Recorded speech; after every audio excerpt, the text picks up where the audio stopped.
ভাইজানেরা, সোনার মানে যুবকেরা, আব্বারা মায়েরা, কেন এক পাত্রে খেতে বসবেন, এক বালিশে মাথা দিয়ে ঘুমাবেন? কেন একে অপরের মুখে আদর করে খাবার উঠিয়ে দিবেন? এই সম্পর্ক একসঙ্গে পথ চলা, মাঝে মাঝে মান অভিমান, মাঝে মাঝে ভুল বোঝাবুঝি, মাঝে মাঝে একে অপরের সঙ্গে একটু লাগালাগি ঠোকাঠুকি হতেই পারে। এটা অস্বাভাবিক নয়। যদি এক পাত্রে খেতে বসে, এক বালিশে মাথা দিয়ে ঘুমায় আর আদর করে একে অপরের মুখে খাবারটা উঠিয়ে দেয়, এই মান অভিমান ভুল বোঝাবুঝি রাগারাগিটা লং টাইম থাকবে না। সংসারের সম্পর্কে ফাটল বাড়বে না, বরং অল্প সময়ের মধ্যে মিশে যাওয়ার সম্ভাবনা আছে না নেই? আজকে সেই সম্পর্ক ইসলামের দেখিয়ে দেওয়া শিক্ষাগুলো আমরা মেনে নিতে পারিনি, ইসলামের পথে আমরা প্রতিষ্ঠিত হতে পারিনি। আজকে সংসারগুলোর অবস্থা দেখুন কেমন জটিল ফাটল। শ্বশুর বাড়িতে যা কিছু হয়, সন্ধ্যাবেলা দুপুরবেলা বাপের বাড়ি ফোন যায়, হ্যালো হয়ে যায়। শ্বশুর বাড়ি যদি ঘটনা তিল হয়, বাপের বাড়ি খবর যায় তাল। একজন মেয়ে সংসার করছে, শ্বশুর বাড়ি যা কিছু হয় সবকিছু মায়ের কাছে শেয়ার করে, মায়ের কাছে বলে।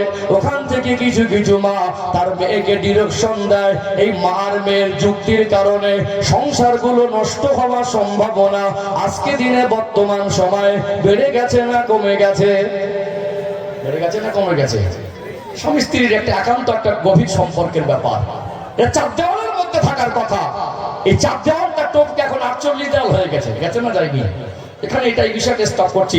আমরা যারা পুরুষ মানুষ আছি না, আমাদের জীবনের বাস্তবতাটা না বোঝালে দাম্পত্য জীবনের শিক্ষাটা পরিষ্কার হবে না ইনশাআল্লাহ। আমাদের যারা পুরুষ মানুষ, আমাদের বাস্তবতাটা একটু তুলে ধরি ইনশাআল্লাহ। সম্পর্কের গুরুত্ব বুঝিয়েছি, কোরআন এবং হাদিস থেকে কিছু শিক্ষামূলক কথা তুলেছি। আমরা পুরুষ মানুষ আমাদের জীবনের বাস্তবতাটা একটু তুলে ধরি, আলোচনার রূপ আরো পরিষ্কার হবে ইনশাআল্লাহ। বুঝতে পারছেন আমার আলোচনা?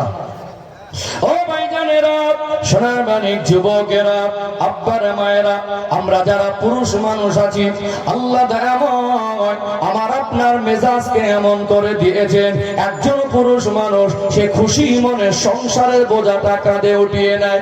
বলুন তো, সংসারের বোঝা কার ঘাড়ে? পুরুষ মানুষের ঘাড়ে। পরিবারের মানুষ কিভাবে ভালো থাকবে?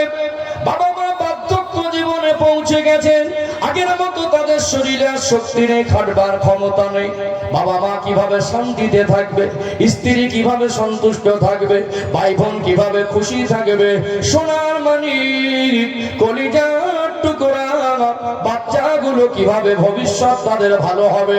একজন পরিবারের গার্জেন, একজন পুরুষ মানুষ সংসারের বোঝাটা কাঁধে উঠিয়ে নেয়। কত কষ্ট তাকে করতে হয়।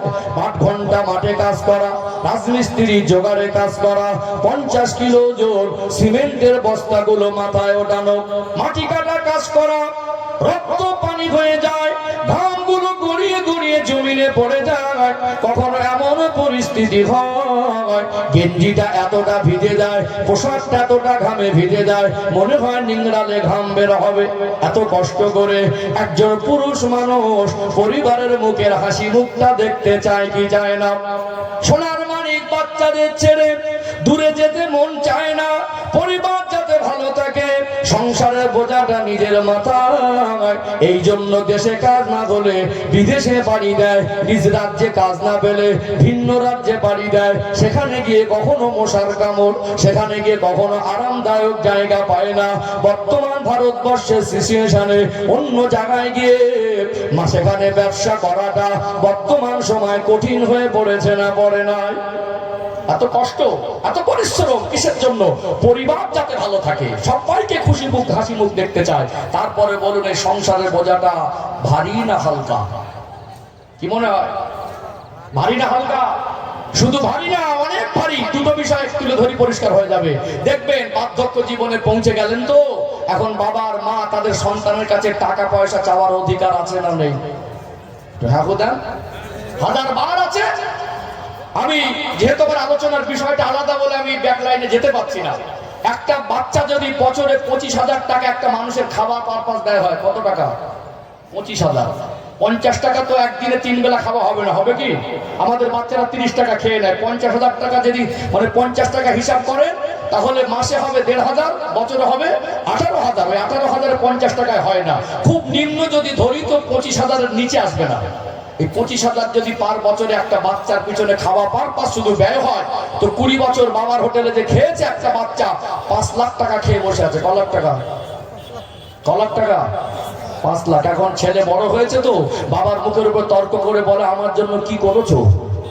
তোমার ওই বাবা রক্ত পানি করে গায়ের ঘাম ঝরিয়ে ভ্যান চালিয়ে ঠেলা গাড়ি চালিয়ে দেশে ছেড়ে বিদেশে পড়ে থেকে মশার কামড় খেয়ে রাজমিস্ত্রির জোগাড়ে কাজ করে মাটি কোপানো কাজ করে তার জীবনের রক্ত পানি করে 3টে সন্তানের পিছনে কমের উপরে শুধু খাওয়া পারপাস গেছে 15 লক্ষ টাকা।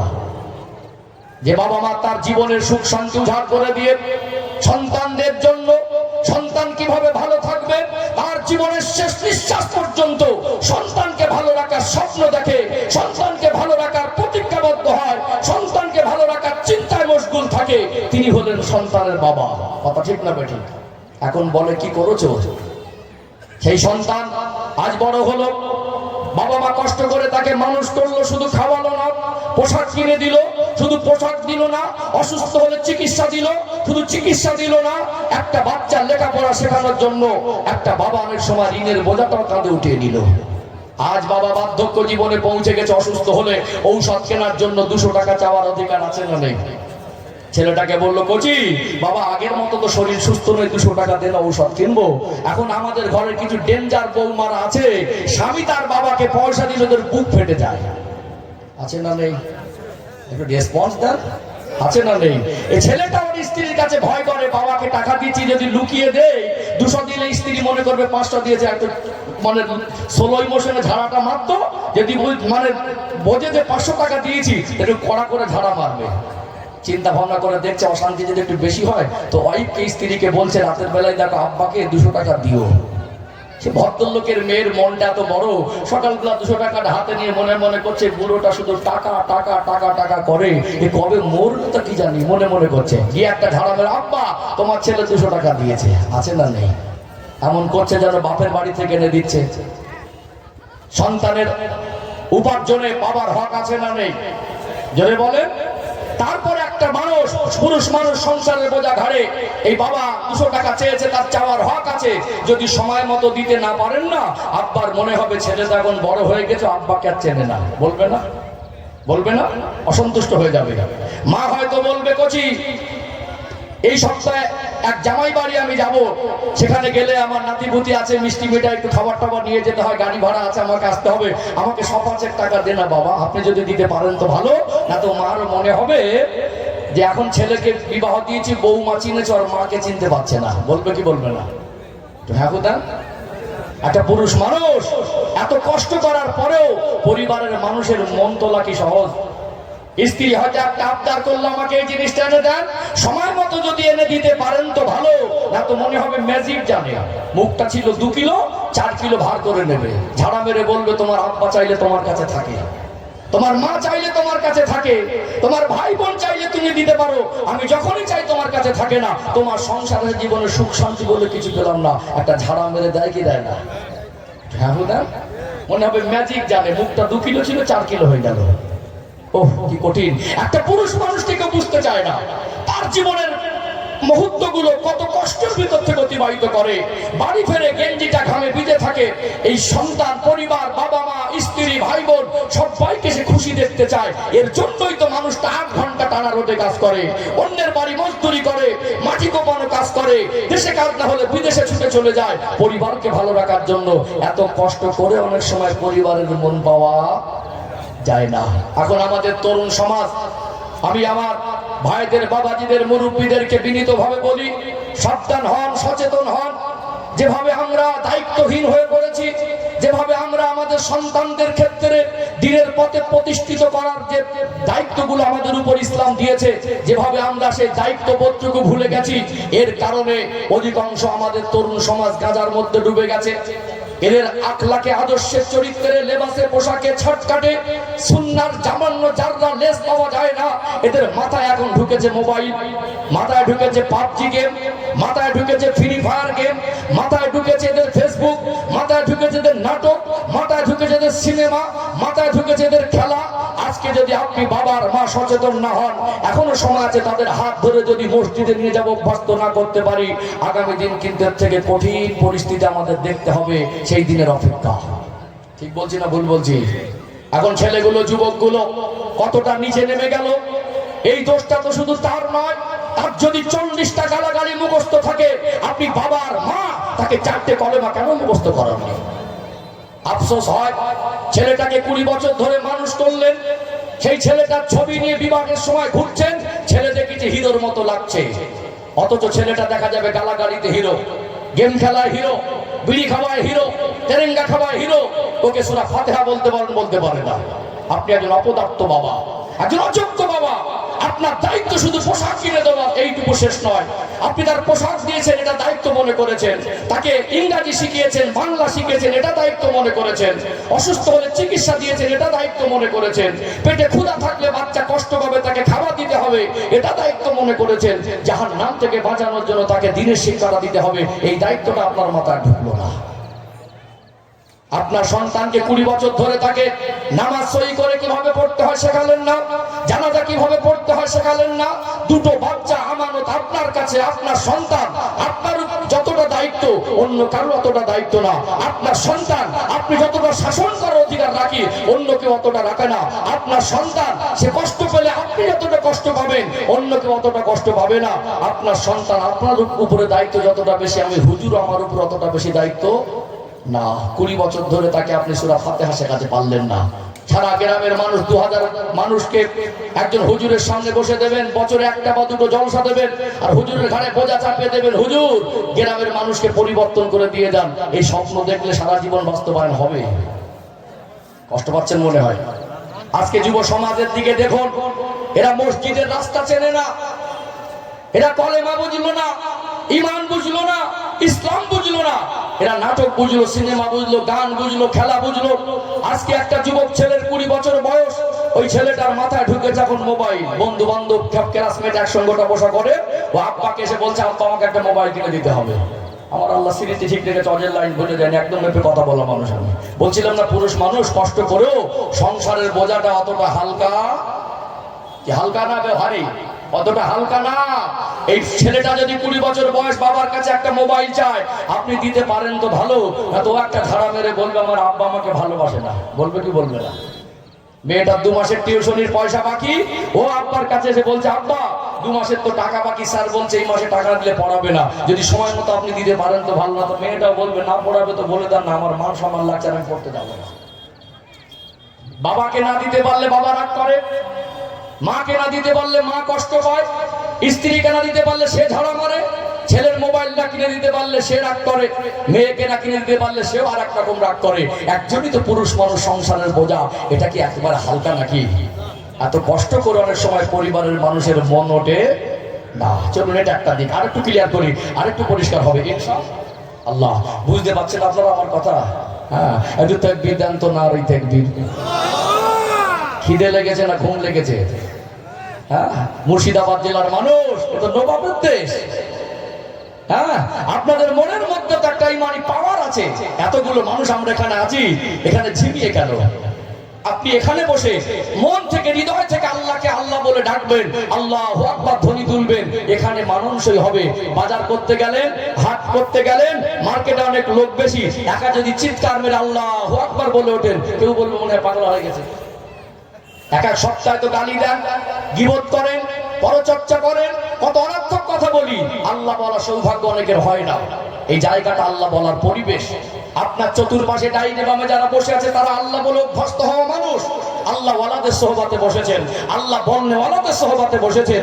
যেখানে যে পরিবেশে বলে আল্লাহ বলা সহজ হয়, সেই পরিবেশে বসে যদি আপনাদের ঠেলা মেরে আপনাদের পেশার দিয়ে আল্লাহ বলাতে হয়, এখানে যদি বলতে না পারেন, কোথায় গিয়ে আপনার জন্য বলা সহজ হবে? আওয়াজ দেন তো, নারে তাকবীর। পারে সব, আরেকটা আওয়াজ দেন, নারে তাকবীর, লিল্লাহি তাকবীর, দ্বীন ইসলাম, নারে তাকবীর। আলহামদুলিল্লাহ। একটু অ্যাক্টিভিটি না থাকলে না যেন একা একা মনে হয়। আমার তো মেপে কথা বলা। চলুন, এই সংসারের বোঝা বোঝাচ্ছিলাম, মনে আছে? সংসারের বোঝাটা হালকা না। একজন পুরুষ মানুষ তার জীবনের কষ্ট করেও পরিবারের মানুষের মন তোলা অতটা সহজ না। এটা একটা দিক। আরেকটা দিক তুলে ধরি, আরো কতটা ভারী আরেকটু পরিষ্কার হয়ে যাবে ইনশাআল্লাহ। ও ভাইজানেরা, মুর্শিদাবাদ জেলা সোনার মানিক যুবকেরা, আব্বারা মায়েরা, এই সংসারের বোঝা একটা পুরুষ মানুষের ঘাড়ে। একজন পুরুষ মানুষ আল্লাহ দয়াময় তার মেজাজ কেমন করে দিয়েছেন। আমরা যারা পুরুষ মানুষ খুশি মনে সংসারের বোঝা মাথায় উঠিয়ে নিয়েছি। বলুন তো দেখি, এই সংসারের বোঝা বহন করতে গিয়ে মাঝে মাঝে ঋণের বোঝা ঘাড়ে চাপে কি যাবে না? ঋণ হয়ে যায়। একটা মানুষ যখন ঋণী হয়ে যায় তার মাথায় দুশ্চিন্তা হয়। অনেক সময় পরিবারের মানুষকে সুখে রাখার জন্য মনে করেছিল একটা ব্যবসা করব। ব্যবসা শুরু করার পরে ব্যবসায় লস হয় কি হয় না? অনেক সময় দেখবেন চাষ করে চাষে লস হয়ে যায়, ব্যবসা করে ব্যবসায় লস হয়ে যায়। একটা মানুষ সংসার চালাতে গিয়ে পরিবারের মানুষের মুখে হাসি দেখতে গিয়ে ঋণের বোঝা মাথায় চেপে যায়। আবার দেখবেন কখনো কখনো একটা মানুষ রোজগার করার পরে পাওনা টাকাটা সময় মতো পায় না। এই সমাজে কিছু মানুষ আছে, চকচকে পোশাক পরে ঘুরলে কি হবে, উপরটা চকচক করলে কি হবে, তাদের ভিতরে মনুষ্যত্ব আর মানবতাটা বেঁচে নেই। দুনিয়ায় মনে করে সারা জীবন বাঁচবো, চোখ বন্ধ হয়ে গেলে এই জীবনের হিসাব আল্লাহ পাকের দরবারে দিতে হবে কি হবে না? নবী আমার সোনা জবানে বলেন, একজন মজদুরের গায়ের ঘাম শুকাবার আগে তার পাওনাটা দিয়ে দিতে হবে। আমার আপনার নবী দয়ার নবী কথাগুলো কত দামি! কেন নবী আমার গায়ের ঘাম শুকাবার আগে পাওনাটা দিতে বলেছেন? এর অনেক গুরুত্বপূর্ণ বিষয়গুলো তুলে ধরলে অবাক হয়ে যাবেন আল্লাহ নবীর কথা কতটা দামি। একটু সহজে বুঝে আসবে। কখন এমন হয় একটা সন্তান যখন অসুস্থ হয়ে যায়, বাবার কাছে যদি পয়সা না থাকে, বাবা মার মন মানে না, বাচ্চাটা বিনা চিকিৎসায় কষ্ট পাবে, আব্বা সহ্য করতে পারে না। কখনো কারোর কাছে গিয়ে হাত পেতে বলে, ভাই 2000 টাকা আমাকে ধার দে, সামনের সপ্তাহে পেমেন্ট পেলে তোকে দিয়ে দেবো। অনেকে দিতে না চাইলে কসম করে কিনে করে বলে, আল্লাহর কসম করে বলছি সামনের সপ্তাহে তোকে দেব। সন্তানের চিকিৎসার জন্য অনেক সময় ধার করতে হয় কি হয় না? হয়তো বাবা অসুস্থ, সন্তানের সঙ্গে অনেক সুসম্পর্ক, ছেলেটা তার আপ্রাণ চেষ্টা করে বাবা মার হক আদায় করার, বাবার ঔষধ শেষ হয়ে গেল, শরীরে বড় কষ্ট, সকালবেলা কাজে যাওয়ার আগে আব্বার কাছে বসেছে, আব্বার সঙ্গে দুটো কথা বলে, ছেলেটাকে বলে কোচ ঔষধ টানতে হবে। আব্বাকে কথা দিয়েছে যে আব্বা আজকে পেমেন্ট পাওয়ার দিন, আজকে যদি পেমেন্ট পেই তো সন্ধ্যাবেলা ঔষধ এনে দেবো। আপনি গরিব মানুষকে কাজ করিয়ে পয়সাটা দিলেন না, ডেটের পরে ডেট। এমন কিছু নিকৃষ্ট মানুষ আছে দেখবেন পাওনা টাকা দেওয়ার ক্ষেত্রেও হুকুমত চালায়, এখন দেব না, কি করার আছে করে নে। আপনার কারণে সময় মতো পেমেন্ট না দেওয়ার কারণে তার একটা ভালো বন্ধু, তার সঙ্গে বন্ধুত্ব নষ্ট হয়, ওয়াদা খেলাফ হয়ে যায়। ওই সন্তানটা বাবার সামনে দাঁড়াতে পারে না, ঔষধ নিয়ে বাড়ি ফিরবে বলেছিল, হয় কি হয় না? অনেক সময় সময় মতো পাওনা টাকা দিতে না পারলে একটা মানুষ তার সম্মান মর্যাদা আছে, বাজারের লোকের সামনে যদি ছোট বড় কথা বলে, মান সম্মানে আঘাত দিলে মনের মধ্যে কষ্ট হয় কি হয় না? হাজারো টেনশন রাখ, মনের কষ্টটা মনে হজম করতে হয়। আর এক শ্রেণীর মানুষ আছে বলে টাকা এখন দেব না, কি করার আছে করে নেন। মনে রাখবেন এটা হলো বান্দার হক। আল্লাহ যদি আপনাকে অর্থ দেন, 70 বার যদি হজ আদায় করেন, 70টা মসজিদ যদি বানিয়ে দেন, তাহাজ্জুদের নামাজ, এই নামাজে দাঁড়িয়ে দাঁড়িয়ে দাঁড়িয়ে দাঁড়িয়ে যদি ভোরে পর্যন্ত জীবন অতিবাহিত করেন, প্রতিনিয়ত তাহাজ্জুদে কেঁদে কেঁদে যদি চোখের পানিতে নামাজের মশাল্লা ভিজিয়ে দেন, আপনি কোন গরিব মানুষকে কাজ করিয়ে তার পাওনা টাকাটা দিলেন না, 70 বারের হজের নেকি, 70টা মসজিদ বানানোর নেকি, আর তাহাজ্জুদের নামাজের চোখের পানি আপনাকে জান্নাতে সহজে পৌঁছে দিতে পারবে না। এই জন্য একজন মানুষকে পাওনাদারকে সময় মতো দিয়ে দিতে হবে, উল্টো হুকুমত চালানো যাবে না।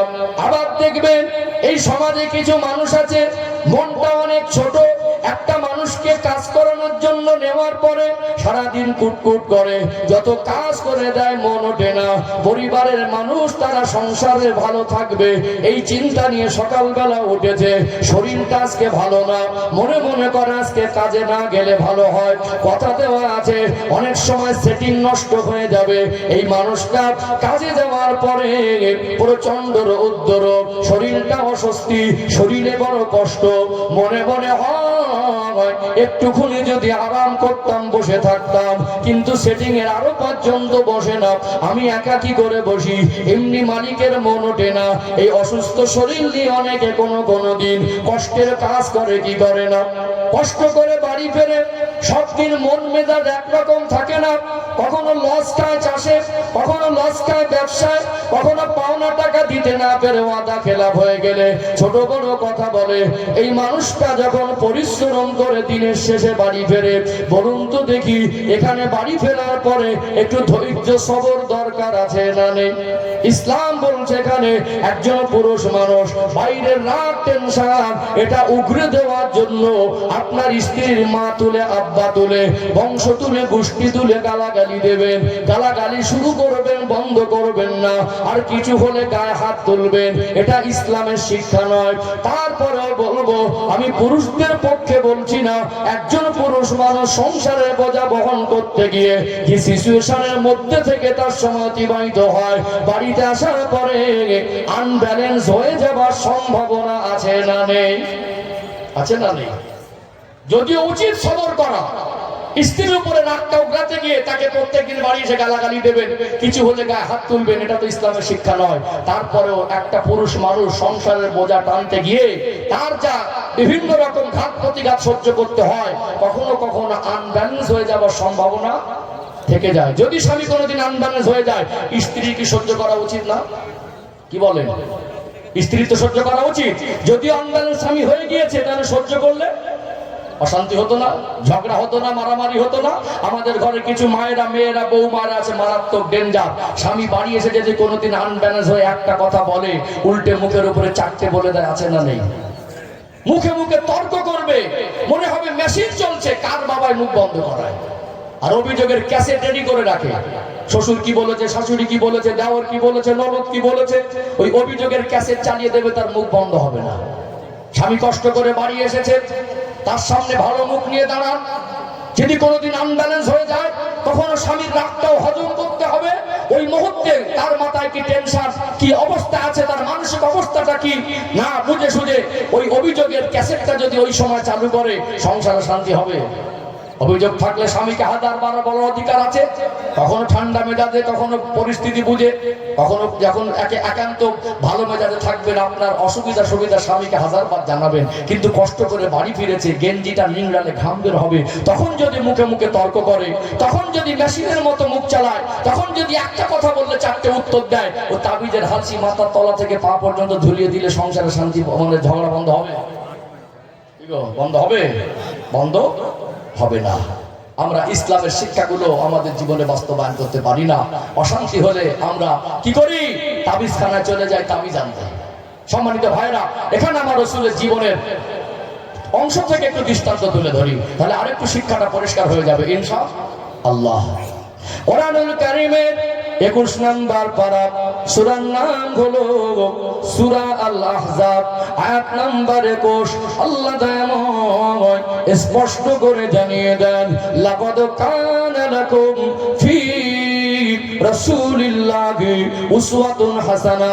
আল্লাহ পাক বলেন, আমার হাবিবের মধ্যে রয়েছে তোমাদের জন্য উত্তম আদর্শ। আমার রাসূলুল্লাহ দাম্পত্য জীবনের থেকে আমরা যদি আমাদের দাম্পত্য জীবনে আদর্শ গ্রহণ করতাম, ঝগড়া মারামারি বন্ধ হয়ে যেত, ডিভোর্সের সংখ্যা কমে যেত, সংসারের ক্ষতিটা আমরা ক্ষতিগ্রস্ত থেকে বেঁচে যেতাম। আল্লাহ নবী জীবনের দাম্পত্য জীবনের একটু দৃষ্টান্ত তুলে ধরে, নবী আমার 40 বছর বয়সে নবুয়ত পেলেন। আল্লাহ পাক আমার আপনার নবী দয়ার নবীকে দিন প্রচারের দায়িত্ব দিলেন। প্রথম 3টে বছর গোপনে গোপনে দিন প্রচার করলেন।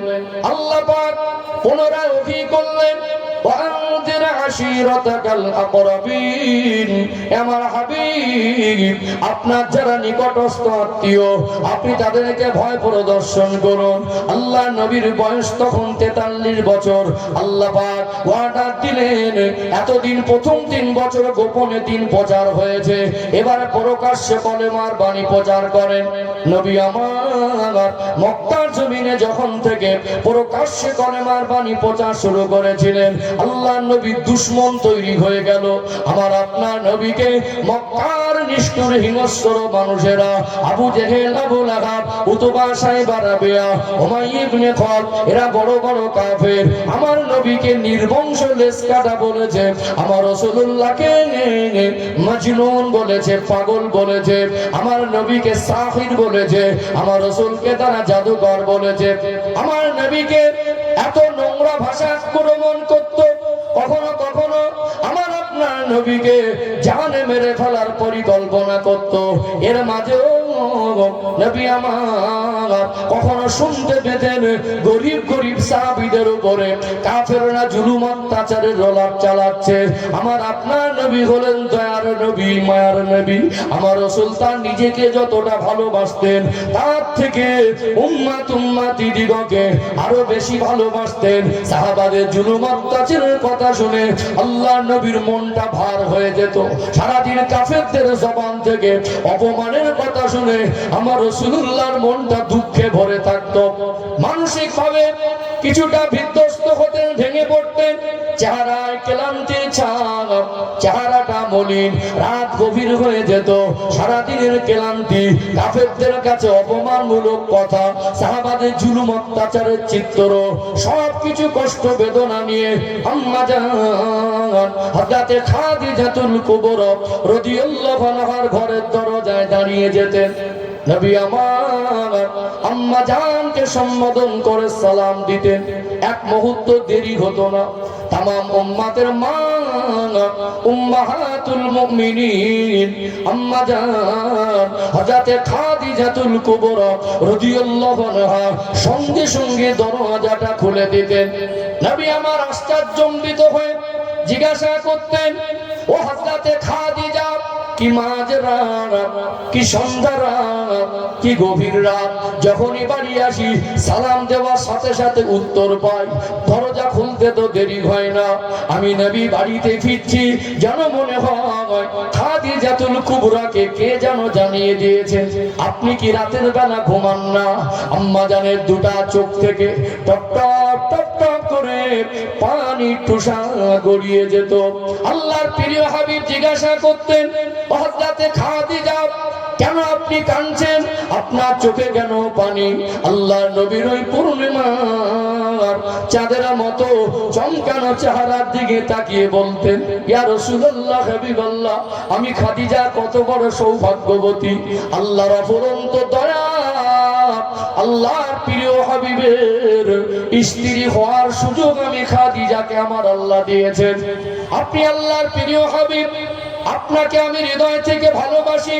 ইয়া রাসূলুল্লাহ, হাবিবাল্লাহ, চতুর্দিকে আপনার দুশমনে ভরা, কাফেররা আপনাকে কত কষ্ট দেয়, আপনি কষ্ট করে অপমানমূলক কথা শুনে মনের দুঃখ বেদনা নিয়ে আপনি ঘরে ফিরবেন, আর আমি খাদিজা যদি ঘুমিয়ে যাই, আপনার ডাকে সাড়া দিতে যদি দেরি করি, বেয়াদবি হয়ে যাবে। ইয়া রাসূলুল্লাহ, খেতে বসে আপনার কথা মনে পড়ে যায়, আমি আর খেতে পারি না। আল্লাহর প্রিয় হাবিব হয়তো ক্ষুধার্ত আছেন, ক্লান্ত শরীর নিয়ে মনটা চায় বিছানায় গিয়ে ঘুমায়, আর ঘুমাতে পারি না, আপনার কথা মনে পড়ে যায়। আল্লাহর হাবিব যখন বাড়ি ফেরে নাই, আমি দরজার ধারে দাঁড়িয়ে দাঁড়িয়ে আপনার অপেক্ষা করতে থাকি। দরজা খুলে দিয়ে আল্লাহর হাবিবের হাতটা ধরে ঘরে নিয়ে যেতেন, আল্লাহর হাবিবের খেদমতে একটু পানি পেশ করতেন। আমার নবীর চেহারা মলিন দেখলে আম্মা জান জিজ্ঞাসা করতেন, এত মন খারাপ করছেন কেন, এত কষ্ট নিচ্ছেন কেন? আম্মা জান এমন নরম মেজাজে আল্লাহর হাবিবের পাশে বসে একটু কিঞ্চিত খেদমত করে এত ঠান্ডা মেজাজে কথা বলতেন। আল্লাহর নবী দুঃখ কষ্টের কথাগুলো শুনতেন। নবী আমার আম্মা জানের ব্যবহারে মুগ্ধ হয়ে সারা দিনের কষ্ট বেদনার বোঝাটাকে হালকা করে নিতে। এই চিত্রটা, এটা আদর্শ আল্লাহ রাসূলের জীবনে আল্লাহ পাক উত্তম আদর্শ রেখেছেন। আমাদের দাম্পত্য জীবনে যদি আমাদের মায়েরা উম্মাহাতুল মুমিনিন আম্মা জান হযরত খাদিজাতুল কুবরা রাদিয়াল্লাহু আনহা শিক্ষাটুকু জীবনে বাস্তবায়ন করে নেন, আপনার স্বামীর কাছে আপনি একজন প্রিয়তমা স্ত্রী হতে পারবেন। আপনার স্বামীর পরকীয়ার চিন্তা তার মাথায় আসবে না, আপনাকে ঘরে রেখে অন্য জায়গায় তার মন যাবে না। আপনার স্বামী আপনাকে ভালোবাসে না, নিজের ভুলটুকু না খুঁজে ইসলামের দেখিয়ে দেওয়া পথে না চলে তাবিজের হালসি বেঁধে তো শান্তি খুঁজলে হবে না। আগের দিনে বিগত দিনের কথা মনে করো, তখন বাড়িতে কারেন্ট ছিল না, এসি ছিল না, কুলার ছিল না। স্বামীদের প্রতি একটা আদব শ্রদ্ধা ছিল। ওই বাড়িতে এসে কষ্ট করে কাজ করে সময় মতো যদি সামনে না পায় অসন্তুষ্ট হবে, রাগ করবে। স্ত্রীদের মনে একটা ভয় ভয় কাজ করতো। যেখানে থাকি বাড়ি আসার আগে আগে একটু তৈরি হয়ে থাকতো, আসলে এক গ্লাস পানি। হাত পাকা ছিল না, কি পাকা? হাত পাকা বোঝেন না? হাত পাকা, তাল পাতার হাত পাকা দিয়ে একটু গায়ে হাওয়া করতো। ওই কষ্ট করে বাড়ি ফিরেছে, গেঞ্জি নিংড়ালে ঘাম বের হবে। কখনো ঋণের বোঝা, কখনো ব্যবসায় লস, কখনো চাষে লস, কখনো শরীরটা আজকে টানছিল না তারপরে কষ্ট করে কাজ করেছে, কখনো সময় মতো পয়সা দিতে পারেনি বলে ছোট বড় কথা বলেছে। এই হাজারো টেনশন নিয়ে কষ্ট করে বাড়ি ফিরলে স্ত্রী যদি স্বামীর পাশে বসে এক গ্লাস পানি নিয়ে যদি বসেন না, একটু যদি কৌশল জিজ্ঞেস করে কি আছে, কেমন অবস্থা, কেন মন খারাপ করছেন, আগের দিনে মায়েরা বলতো আল্লাহ চাইলে সব ঠিক হয়ে যাবে। এইরকম যদি একটা ভালো ব্যবহার নিয়ে, ভালো আদর্শ নিয়ে স্বামীর কাছে যায়, স্বামী রাগারাগি করে গালাগালি দিতে পারবে? নিজের কাছে নিজের লজ্জা হবে না? আমাদের মায়েরা তো ক্যাসেট চালু করতে বসে, মায়েদের যোগ্যতা নেই না, যোগ্যতা আছে, জায়গা মতো ব্যবহার করে না। স্বামী বাড়ি আসলে তর্ক করতে পারে, একটা কথা শুনে চারটে উত্তর দিতে পারে, অভিযোগের ক্যাসেট চালাতে পারে, ভালো ব্যবহার করতে পারে না। আজকে তো ফ্যাশন আর মডার্ন, ঈদের সময় একটু কাপড়ের মার্কেটে কেনাকাটার একটু জোর হয়। কি বললাম, জোর হয় না? মায়েরা এখন সব আপডেট ফ্যাশন বলছে, আমরা কেনাকাটা করব। এখন কেনাকাটা করতে যাওয়ার সময় মেকআপ করে চিকচাক চিক ড্রেস পরে একটা নাম করা ব্র্যান্ডেড একটা কাপড়ের দোকানে গেছে, সেখানে দেখছে 10-15 জন খরিদ্দারের ভিড়। আমাদের ঘরের মেয়েরা, মায়েরা, বৌমারা সেখানে গিয়ে এত স্টাইল মেরে নম্র ভদ্র ভাষায় কথা বলছে, দোকানদারটা মনে মনে করছে সম্ভ্রান্ত পরিবারের একটা মেয়ে, খুব বংশী ঘরের একটা মেয়ে। দু একজন পুরুষ স্ত্রীদের তর্ক বিতর্কে, স্ত্রীদের যারা জর্জরিত, তারা মনে মনে করছেন এই মেয়েটাকে যে বিবাহ করেছে সে মনে হয় কত বড় সৌভাগ্যবান পুরুষ, ওটা তো বাইরের রূপ। একজন দোকানদারের কাছে গিয়ে ভালো ব্যবহার করবে, নিজের সৌন্দর্য প্রকাশ করার জন্য পরপুরুষের সামনে সাজসজ্জা করবে। আর স্বামী যখন কষ্ট করে বাড়ি আসবে তখন ওই পুরনো পোশাক, ছেঁড়া ফাটা পোশাক, রংচড়া পোশাক, গায়ে ঘামের দুর্গন্ধ, আর মুখটা মনে হবে ম্যাজিক জানে, একটা কথা বললে চারটে কথা বলে ঝাড়া করে মুখটা 2 কিলো ছিল 4 কিলো করে নেবে। আর শান্তির দাবি জানতে হচ্ছে। কষ্ট পাচ্ছেন মনে হয় নাকি? কষ্ট পাচ্ছেন? এই জন্য আল্লাহ বলছেন লাকাদ কানা লাকুম ফি রাসূলিল্লাহি উসওয়াতুন হাসানাহ, আমার হাবিবের মধ্যে রয়েছে তোমাদের জন্য উত্তম আদর্শ। দাম্পত্য জীবনে সুখে থাকতে গেলে আমার রাসূলের দাম্পত্য জীবনের শিক্ষাগুলো বাস্তবায়ন করতে হবে। আর ইসলামের আলো বাদ দিয়ে, সুন্নাহর পথ বাদ দিয়ে তাবিজ ঝুলিয়ে শান্তি পসিবল নয়। সম্মানিত ভাইরা, আমি কাউকে আঘাত দিতে বসিনি, সমাজের বাস্তবতা তুলে ধরছি। এখানে আমি মায়েদেরকে বলবো, আপনারা মা, আপনারা মা, আমি আপনাদের কষ্ট দেওয়ার জন্য আমার যারা উদ্দেশ্য নেই, একটা কথা বলছি না। আমি আপনাকে বলবো, এখানে বসেছেন, জীবনে বহুবার মাহফিলে বসেছেন, আল্লাহর কাছে দোয়া করি আল্লাহ আপনাদের হায়াত দিক, আপনি আরো বসবেন। এখানে বসে একটা সবক নিয়ে, একটা শিক্ষা নিয়ে, একটা প্রতিজ্ঞা নিয়ে বাড়ি ফিরুন। স্বামীর রাগ হজম করা শিখুন, আর মুখে মুখে তর্ক করা ছেড়ে দেন। আপনার সংসারে তাবিজ লাগবে না, অটোমেটিকলি শান্তি ফিরে আসবে ইনশাআল্লাহ। এখন তো মোবাইলে পাগল, চাষতে জায়ের সঙ্গে গল্পে পাগল, কষ্ট করে বাড়ি ফিরে টান টান করে স্ত্রী শুয়ে আছে, সে বললো এক গ্লাস পানি দাও না, ঝাড়া মেরে বলে দিল পানিটা দাও, নিয়ে খেতে পারো না? এতই কুড়ে হয়ে গেলে, সবে মাত্র খেয়ে একটু কাত হয়েছে, ওই তো পানি তুমি চোখে দেখতেও পাও না, নিয়ে খাও তো। বলে না, ঠিক বলে না? হ্যাঁ, নিয়ে খেতে পারো না? ডেকে ডেকে ডেকে ডেকে পাবেন না পাশের বাড়ির কোনো ভাবির সঙ্গে, চাচির সঙ্গে এই স্বামীর ঘরের গল্পগুলো পরের বাড়িতে মানে ডেলিভারি করছে, প্রচার করছে, আছে না নেই? কষ্ট পাচ্ছেন মনে হয় আমার আলোচনায়? রাগ করছেন নাকি? বাস্তব না বাস্তব? দেখেছেন বাইরে থেকে ঘরগুলো চকচক করছে, এখন আর মানে লোহার গ্রিল না, স্টিলের গ্রিল। কোথায় কাঁচ, কোথায় গ্রিল, মাটির ঘর, তাল পাতার ছাউনি, খড়ের চাল, মাটির দেওয়াল, বর্ষায় পানি পড়তো, একবেলা অনাহারে থাকতো। তাদের জীবনে যে শান্তি ছিল না, tiles, marble, AC, fan, cooler, অলংকার, খাট, গদি, আলনা, শোকেস, উন্নত মানের ড্রেস, ফ্রিজে খাবার পচে যাচ্ছে, জীবনে শান্তির অভাব হয়ে গেছে। আল্লাহ পাক এই জন্য বলছেন উদখুলু ফিস সিলমি কাফা, তোমরা পরিপূর্ণ রূপে ইসলামের মধ্যে প্রবেশ করো। ইসলামের মধ্যে প্রবেশ করার ভিতরেই আমাদের জীবনের শান্তি আর সফলতা আছে। কথা বুঝতে পারছেন? চলুন এখানে সমাজের একটা চরম বাস্তবতা তুলে ধরি। অনেক সময় ইসলামকে সঠিক জিনিস তুলে ধরলে না, অনেকে আবার নিতে চায় না, ওটাকে টিটকারি করে। ইসলামকে বুঝতে হবে, এটা আমাদের শান্তির পথ, কামিয়াবির পথ, সফলতার পথ, জাহান্নাম থেকে বাঁচার পথ, জান্নাতে যাওয়ার পথ, আল্লাহর রেজামন্দি হাসিলের পথ। আমরা মানুষ সৃষ্টির শ্রেষ্ঠ, এই শ্রেষ্ঠত্ব বজায় রাখার পথটা হলো ইসলামের পথ। কথা কি বুঝতে পারছেন? একটা বাস্তবতা তুলে ধরি, আর একটু পরিষ্কার হয়ে যাবে ইনশাআল্লাহ। ও ভাইজানেরা, মুর্শিদাবাদ জেলার সোনারমানিক যুবকেরা, আব্বারা, মায়েরা, নবী আমার বিদায় হজের ভাষণে বলছিলেন, সাহাবীরা, স্ত্রীর উপরে স্বামীর যেমন হক আছে, স্বামীর উপরে স্ত্রীর তেমন হক আছে। বাস্তবতাটা একটু বোঝার চেষ্টা করুন। কখনো একজন স্বামী যদি অসুস্থ হয়ে যায়, রাতের বেলা হঠাৎ বমি করে বেড বিছানা যদি ময়লা নোংরা করে দেয়, গোটা ঘরে বমি করে দুর্গন্ধময় করে দিয়েছেন, বিছানা, বেড, কাঁথা, মাদর সব দুর্গন্ধ হয়ে গিয়েছে, কখনো ডায়রিয়া হয়ে গিয়ে এমন সিরিয়াস অবস্থা হয়, বিছানায় অটোমেটিক পেশাব পায়খানা হয়ে যায় কি যায় না?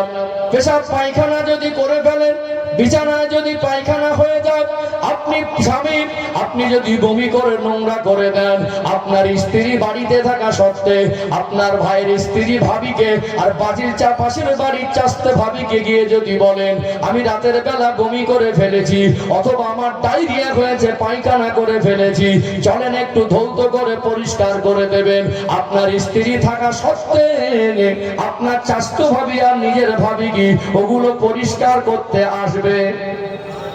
আসবে? কি বলবে? মনে হয় পাগল হয়ে গেছি না, তোর স্ত্রী থাকতে আমাকে ডাকতে এসেছিস?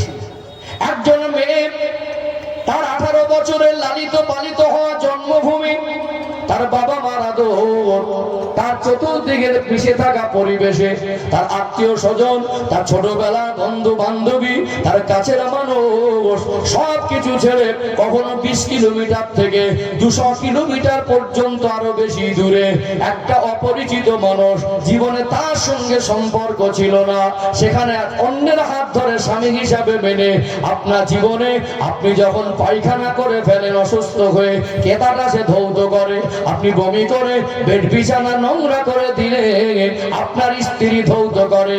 365 দিনে 1 বছর যদি হয়, 360 দিন যদি রান্না করে আপনার মুখের কাছে খাবার এনে দেয়, আপনার স্ত্রী যদি আপনার পোশাকগুলো ধুয়ে দেয়, 350 দিন আপনার পোশাক ধুয়ে দিল, আপনাকে রান্না করে খাওয়ালো, আপনি বিছানায় পায়খানার বমি করেছিলেন সেগুলো সে ধৌত করে দিল।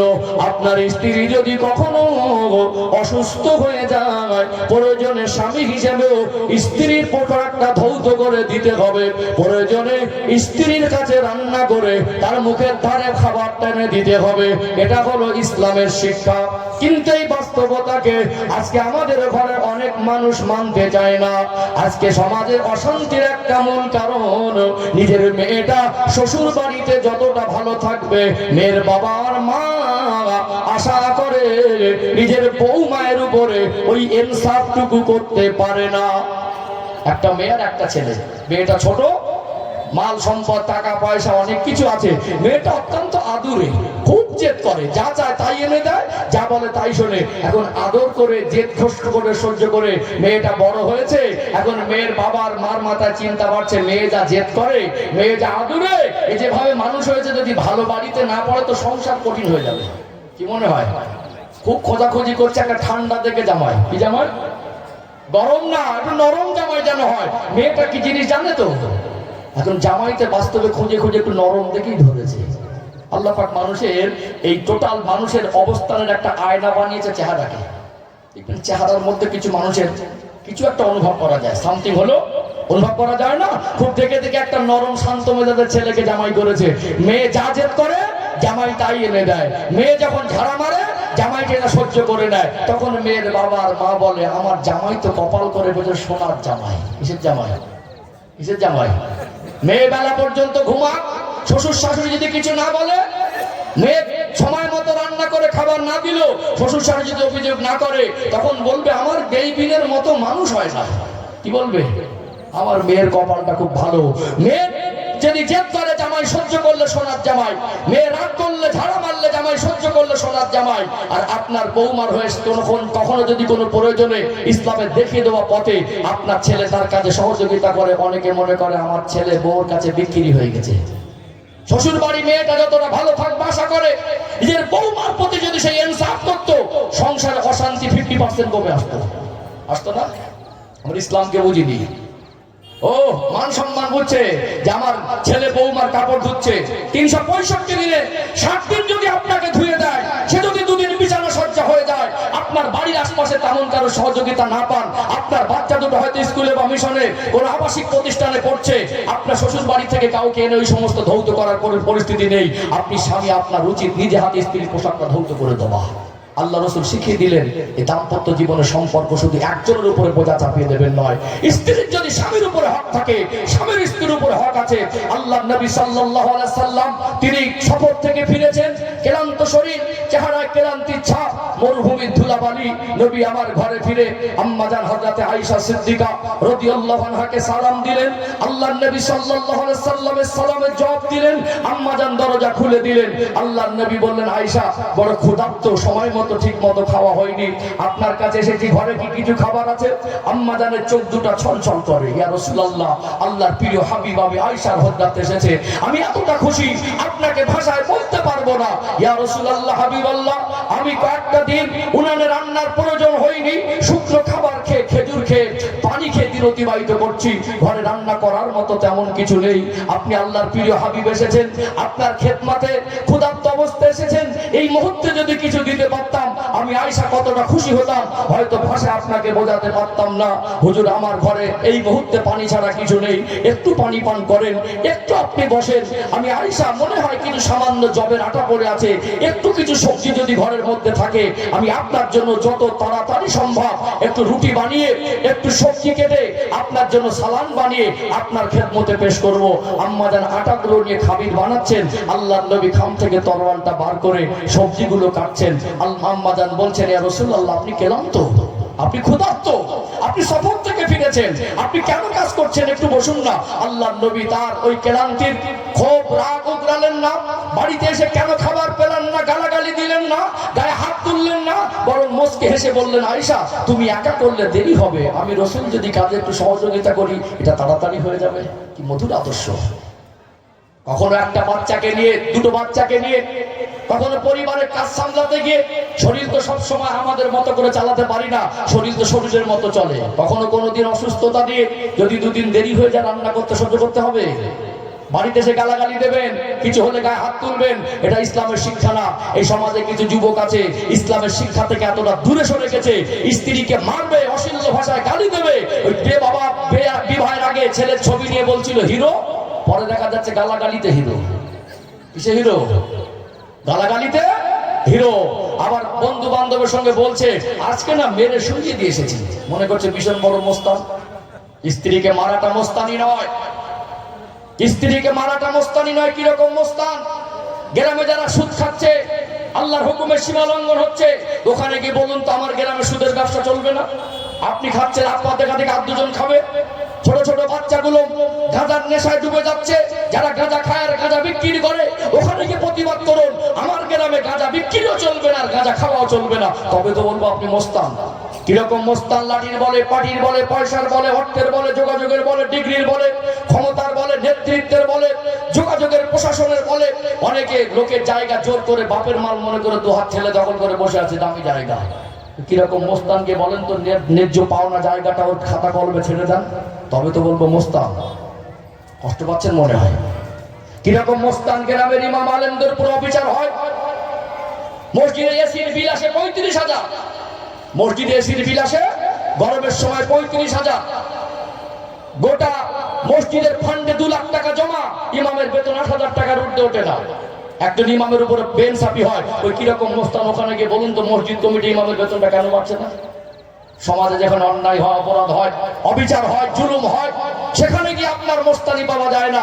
আপনার সহধর্মিনী আল্লাহর নবী সাল্লাল্লাহু আলাইহি সাল্লাম পৃথিবীর মানুষকে মেসেজ দিলেন, আমি প্রিয় নবী, আমার কাছে তিনটে জিনিস বড় প্রিয়, একটা হলো খুশবু, একটা হলো সালাত নামাজ, আর একটা হলো স্ত্রী।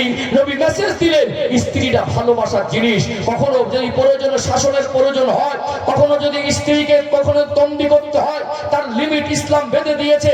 কিছু হলে পশুর মতো আচরণ করবেন, কিছু হলে তুচ্ছ তাচ্ছিল্য করবেন, কিছু হলে গায়ে হাত তুলবেন, কিছু হলে গালাগালি দেবেন। এটা ইসলামের আলো থেকে বঞ্চিত হয়ে গাড়ি আর বাড়ি দিয়ে, সোনার অলংকার নিয়ে, এসি লাগিয়ে দিয়ে, মার্বেল টাইলস ডিজাইন করে দিয়ে সংসারের শান্তি সম্ভব নয়।